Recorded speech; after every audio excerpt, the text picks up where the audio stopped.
our show, and welcome aboard the USS Constellation. In just a few moments, we're going to be casting off and setting sail. So, all aboard that's coming aboard, haul up the gangway! We have a great show for you today, so don't go anywhere. We'll be right back.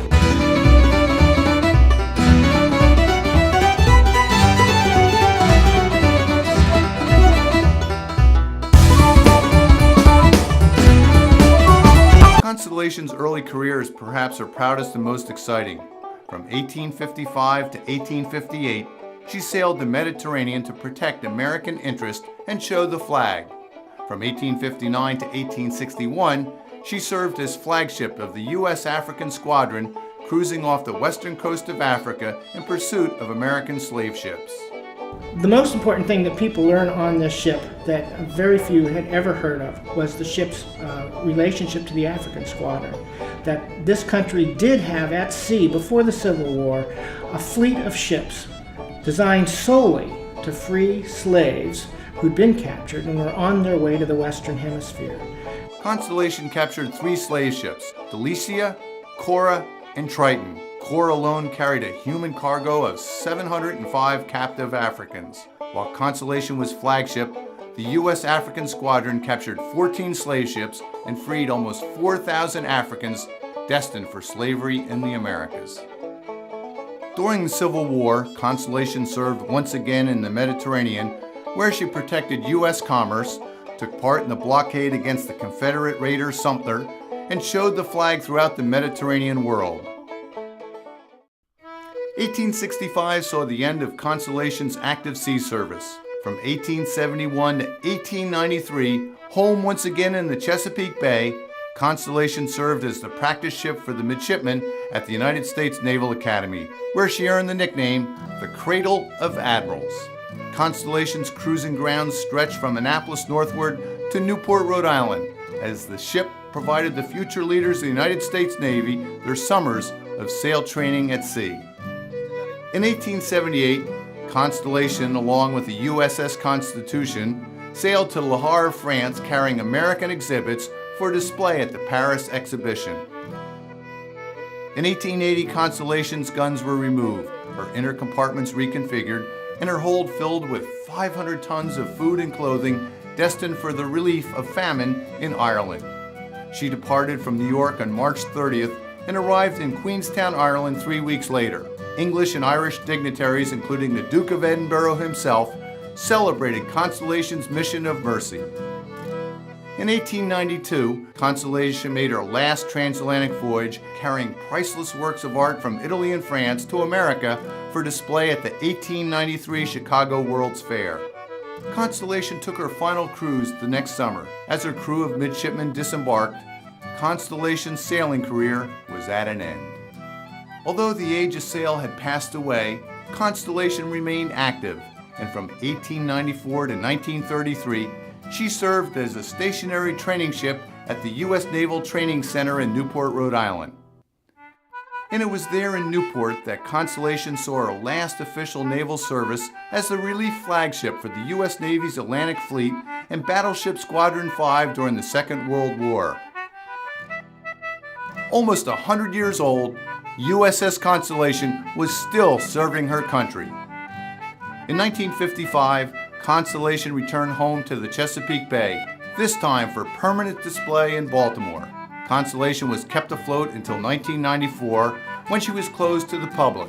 A critical restoration completed in 1999 ensured that the USS Constellation would remain open to visitors, and improvements to the ship continue today. Constellation is constantly changing. If you came on board a year ago, you'll see something new today. If you come on a year from now, you'll see something new then. We're constantly working to improve the ship. Now kids, this is the Constellation's stern chaser. It's actually called a Parrot rifle because it has a rifled barrel. It shoots 20-pound solid shot. Can shoot it for 2.5 miles with great accuracy because of the rifle barrel. Uses about 2 pounds of powder to do that. as you see, the Constellation is a three-masted ship. This is what's called the mizzen mast. That's the main mast. And the one way up there is called the foremast. The main mast on this ship had 5 levels of sail. That would be the main chorus, the top sail, top gallant, and the top royal, and the sky sail. The other 2 masts only carried 4 courses of sail. And as you see, this mizzen mast back here had a sail that wasn't like the others, wasn't a square rigger. It was it's called a spanker. This would be the mizzen boom, and the spanker would be tied onto this boom, and then up to the gaff boom up there. And so it would be fore and aft, and that would help steer the boat and help it sail a little bit closer to the wind, particularly in a light wind. Now this over here is what's called the standing rigging. This helps hold the masts up. When got a lot of wind and a lot of sail on those masts, it puts a strain on it, and it needs a standing rigging to keep it in place so it doesn't blow over. This is what's called the running rigging, and these were the lines that you actually used to haul the sails up and down, and to haul those long spars there, those poles that go sideways. Those are called the yards, and you'd have one of those to hold each one of the square rigged sails, and you would actually haul that yard up and down, and that's why the lines that did that were called halyards. And to this day, we call all the sails, all the lines that haul sails up and down, we call them halyards, even if there's no yard anymore. Moving right along. This device over here is called a capstan. And you would take these poles here, and you'd get about 8 men, and they would turn this. You could wrap the lines around it, and you'd get a lot more power that way to haul the lines in and out. Anchor lines would be run all the way back here when they needed to be, wrapped around the capstan. The men would put the poles in, and they push this around to haul the anchors up. That's called weighing the anchor. Let's see what happens when you come aboard Constellation. When you come on board, cell phones and everything don't work anymore. This turns into the 1860s, and you are back in time on the Constellation learning what it was like to be here. We fire the cannon, turn the capstan, and ring the bell daily. And we recommend the free self-guided audio tour, which comes in 2 flavors. One perfect for children, the other for adults.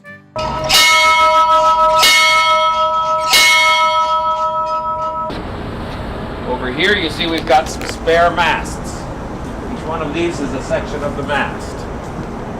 In case the mast gets blown away in battle or gets broken from too much strain in a storm, you'd have a spare one to put up.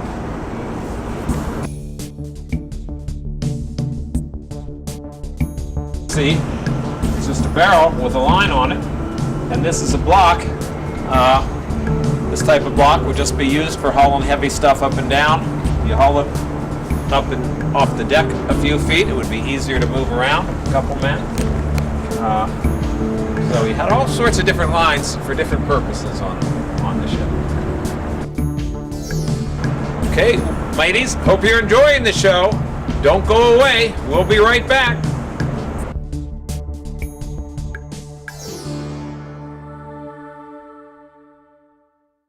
USS Constellation. There's a grand lady in Baltimore who has taken her rightful place as the Inner Harbor's crown jewel in the heart of the Chesapeake Bay. Launched in 1854 as the last all-sail ship designed and built for the United States Navy, Constellation's century of service embraced the ages of sail, steam, gas, diesel, and nuclear power. Imagine that, launched in 1854 and still afloat.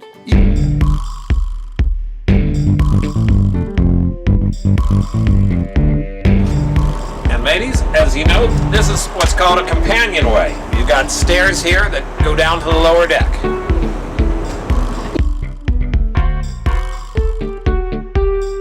There were two companionways, the one here and the one over there. And this, as you might by now guess, is the ship's bell. You use this to get the attention of the crew. When it was the changing of a watch, you'd ring a bell. And on every hour and every quarter hour, the bell would be rung. It would be rung for special purposes to call the crew if there was an emergency, if you're about to go into battle. You'd ring the bell to get the crew activated for battle.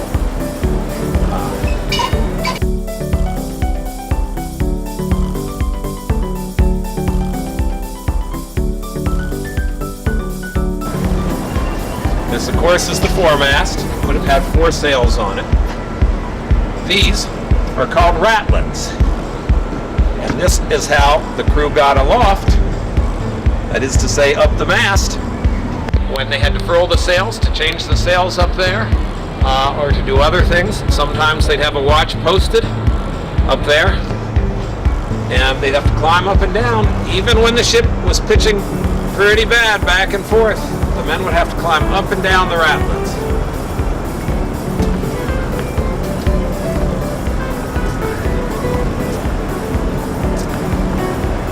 This is what's called the bowsprit. And there'd be 3 more sails, fore and aft sails rigged. There would be a jib, and a staysail, and a flying jib rigged onto this bowsprit. This is the bow chaser we talked about. The original one on this ship fired a 30-pound shot, but it would have been a bigger gun than this. And out here,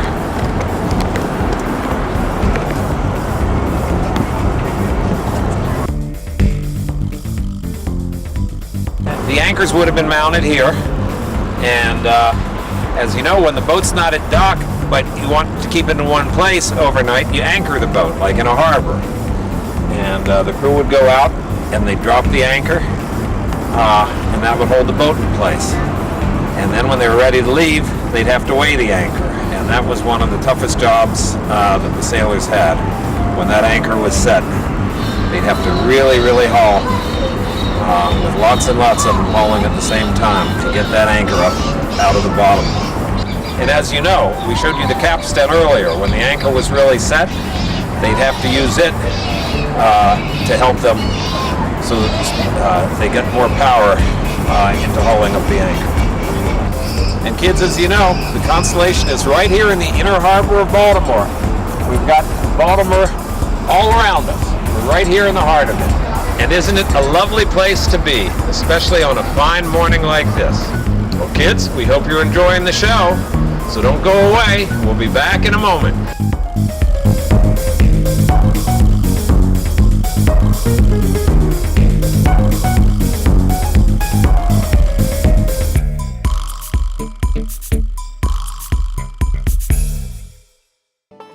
The ship you see here, the sloop of war Constellation, was built at the Gosport Navy Yard in Portsmouth, Virginia, and launched in 1854. A newspaper account from the day of her launch reported that there were 8 pieces of the original frigate Constellation contained within her timbers. The third Constellation was the aircraft carrier CV-64. Launched in 1960, she served until 2003. President Ronald Reagan called her America's flagship. But it's the sloop of war Constellation that's here in Baltimore today, and the Chesapeake Bay has always been central to her story. Throughout her century of service, Constellation served in and out of the Chesapeake Bay. It was kind of like coming home every time she returned to the Chesapeake Bay. She was created here at Gosport Navy Yard.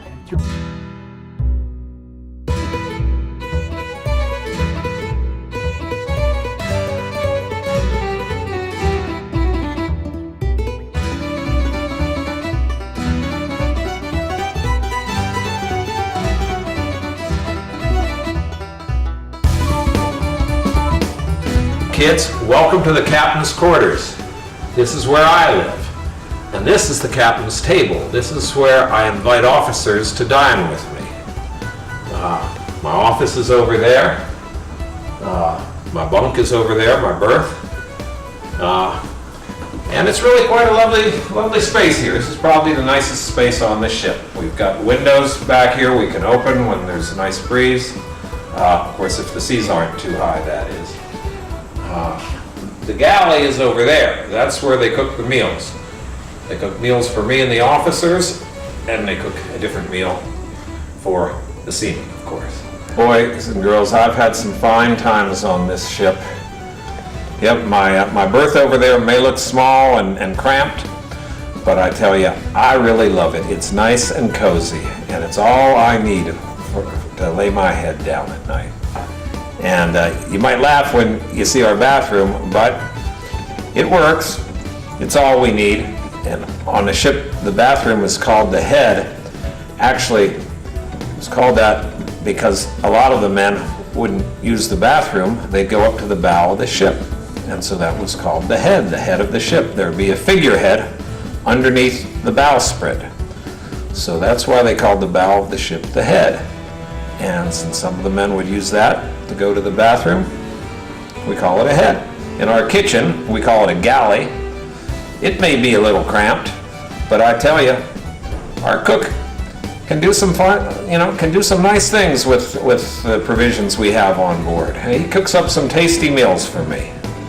And even though we're at sea, we like our little comforts. As you see, I have a very nice dining table for my officers. We've got some nice dishware on board, some porcelain. We've got some rather attractive lighting. You see the shutters we have here in my cabin are very attractive. Makes me feel right at home here in my cabin. Yeah, now the seamen don't have it quite so nice, but I'm the captain, so it's only right. It's only fitting that I should have things a little bit better. But I tell you one, they get their ration of rum, and every Sunday the cook bakes them a duff. You know what a duff is? Well, it's kind of in between a pudding and a cake.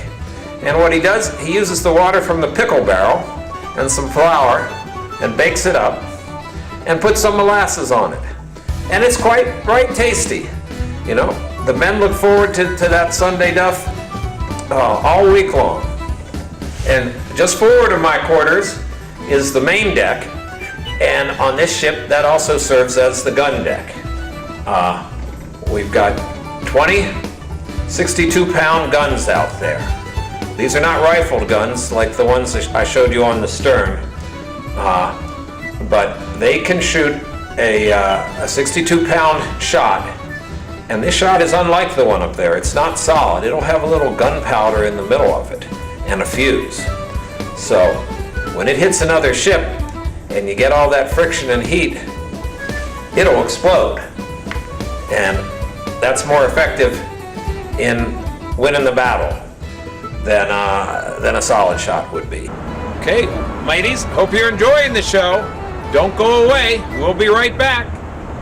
Imagine being a hero.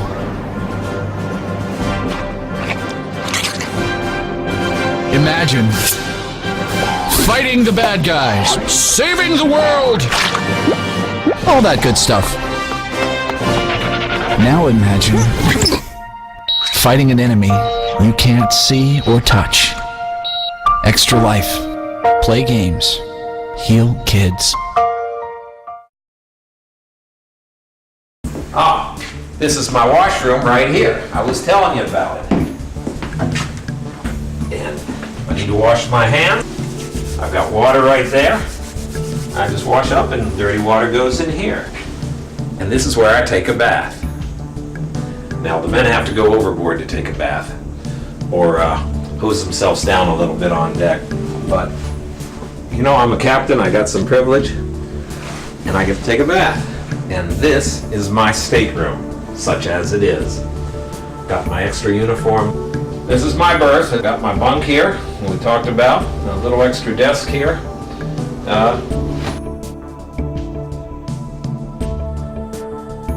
And this is my hutch. I keep some extra clothes and possessions in here. I've got my drawers there for some writing materials. This is the pantry. This is where my cook keeps the provisions that are just for me, that nobody else has access to. And this would be my office. No computer, but we get by. This is the port washroom.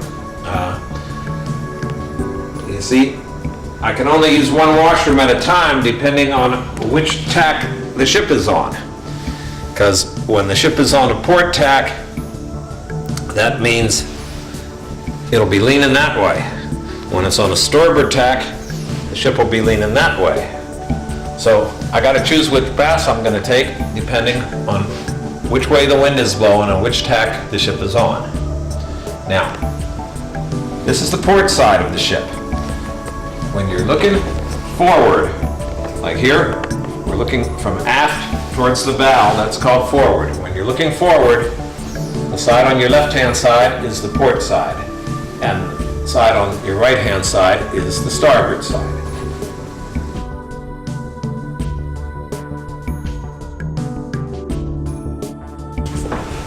And this is the main deck I told you about. You see the guns I told you about, the 62-pounders. We showed you the capstan upstairs. This is the same capstan, so we can get more men pulling it. When you've got them hauling upstairs, you can have some more men down here hauling it if you need them.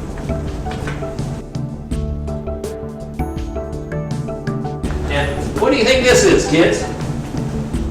This is what's called a bilge pump, bilge and fire pump. You have men on both sides of it pushing down and up and down and up and down, and that would pump water through a hose to wherever you need it on the ship. The main reason you pump it is to get it out from the bottom of the hull so it doesn't fill up the ship and make the ship sink. But when you need it for cleaning, for washing down the deck, you use it for that too. This is where the mizzen mast is stepped. We call it stepped. That means it comes down here and it's laid into the hull of the ship to give it some more strength. Just like we had the standing rigging up there holding it in place, this stepping of the mast helps hold it in place as well.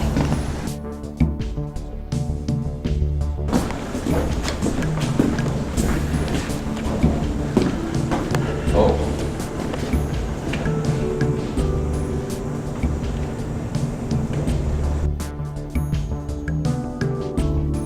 And this is to give you an idea of the kind of foods that the men ate on board, which is a little different from what I ate.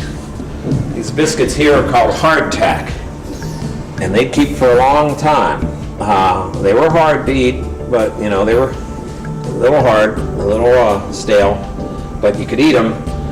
Sometimes you get some weevils on them, but still edible. And the meat would be cured, usually in brine, to keep it from going bad so fast. Cheese was another thing. Beans and peas were good things to keep on board because they didn't go bad. Tobacco, the men liked their tobacco. I was telling you about the duff. Guess what? There's the duff. That's what they got on Sundays, and there's the molasses they would put on it. Stay tuned. We'll be right back.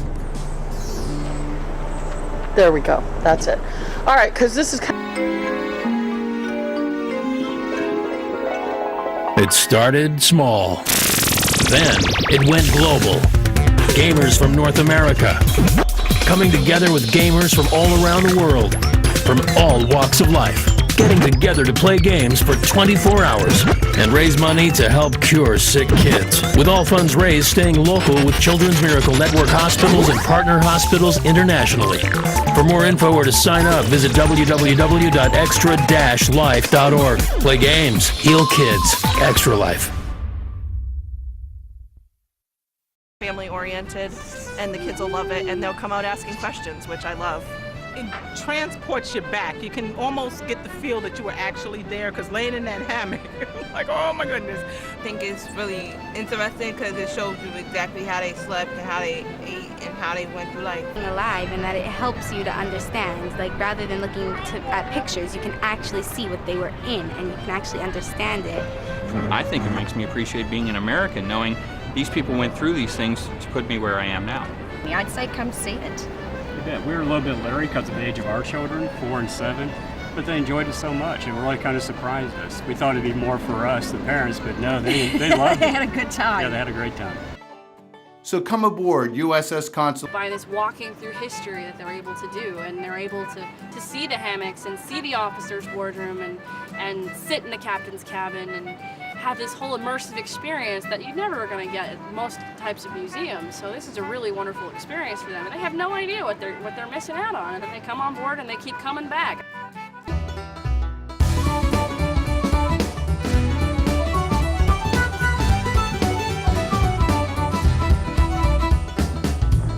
Okay, well, that's about it for today, me hearties. But we'll see you back here next week for the Captain Baltimore Show. Till next time, mateys, this is Captain Baltimore signing off. We'll see you right back here next week aboard the USS Constellation. Till then.